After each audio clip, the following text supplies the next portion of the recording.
This movie shows you the true meaning of obsessed fan. Stay tuned. We're gonna jump right into Swarm, season one, 6-part series. We got a lot to talk about, y'all.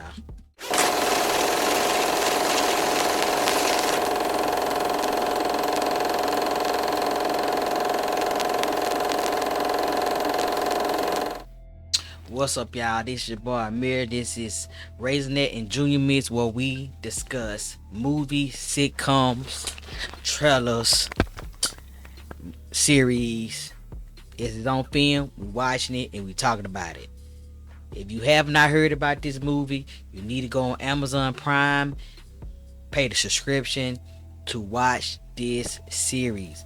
And I know it's coming back for a second season. I hope it is, because it was a cliffhanger at the end.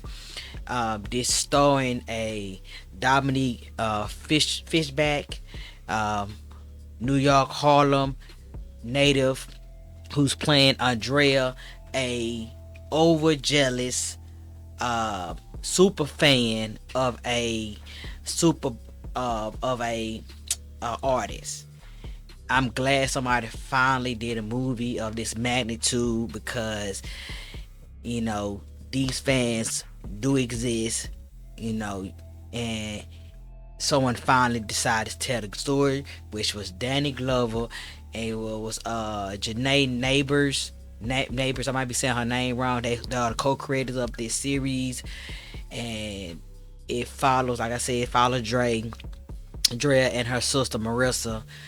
Drea is the main character, and she's living out this life of being obsessed with this fan. I mean, she's just an obsessed fan, and it breaks down layers of how these fans would go to these links of trying to say that, to protect, honor, and worship the artists that they are so much in love with. We live in that type of era that is what's going on. And even in history, you can look up where fans have got so obsessed with artists that they have even committed murder. I mean, they have murdered the actual artist themselves. So now I understand why artists of today take these big magnitudes of living a private life and having so much security, because of these type of fans. But let's jump right into it. You got Drea. She she living this life with her sister Marissa in Houston, based in Houston, Texas, and she's part of the Swarm crew. Niger is the artist that she's obsessed with, and she's going to go through these 6 episodes, showing you her love, her dedication, and how, if anyone crosses Niger, if anyone she feels does not appreciate Naja the way that she appreciate her, she went to the magnitude of, killing these people. And it all started off with, Nigel was the first artist that her and Marissa, her sister, who's paid by what's the name of the singer that signed to Beyonce, um y'all know who she is. I'm drawing a blank right now, but Marissa is her name, and they live together, and she's not she's not being rational at all in her thoughts. Her thoughts is, I rather go see Nigel than pay rent. I rather sacrifice what I need to survive and live on my own, pay my bills, and live as a mature adult. I got to sacrifice that to go see this goddess. She referred to Naja as a goddess. And she blew her money, for rent. She blew it on buying these 2 tickets because she wanted to please Marissa for her birthday. And it ended up later on, we see that Marissa commits suicide. She dies. But I'm gonna get back to that. Remember that they think that she commits suicide. So after Marissa passed on, Drea is left alone to fiend to live in this world on her own, because Marissa was her support system, the person that believed in her, the person that took care of her, the person that gave her everything that she needed to survive. She was the backbone of they had a relationship, they had a bond, they had a relationship dependent, one depended on the other. Marissa depended on her to support her when she in her dreams of becoming this makeup artist, and Drea was dependent on Marissa because she lived in this fantasy world that only thing that mattered was Naja. Okay, so of course after Marissa get killed, she goes on this revenge. Like, only thing that she had connected to herself was Marissa's phone. So of course she goes around the country, going around different states, finding these people that had spoke out on Naja, that had said anything from her music being whack to her being a materialist, not a feminist. I mean, she went and found these people. I mean, all over the states. I mean, Georgia, Arkansas. I mean, she's everywhere. She's everywhere, and she's committing these gruesome murders to these on these people to to prove to them, like, hey, if you don't agree with what we believe, what I believe that Naja is, then you shouldn't be alive. And it felt like that she fell in love with what she was doing. It went from trying to prove a point with the Naja fan base um, being loyal to her, to even down to her just, I mean, she started being very, I mean, very great with what she was doing, to down to her how she walked around in people's houses nonchalant, to how she cleaned up after herself and made her, I mean, she left no evidence, I mean, no fingerprints, no nothing. But I think what makes this movie even more appealing is that everyone around her made it seem like she wasn't doing anything, and that's how the society look at black women. They don't look at black women as being someone that can do the magnitude of things that Drea did, and then they overlook them as they don't see them. They don't see them. Like, Drea committed so many crimes. It was like, y'all don't see her. Like, for example, the white lady, Alice. Someone found Alice's address, put it onto the line, and Drea drove all the way to this woman's house, followed her to the gym.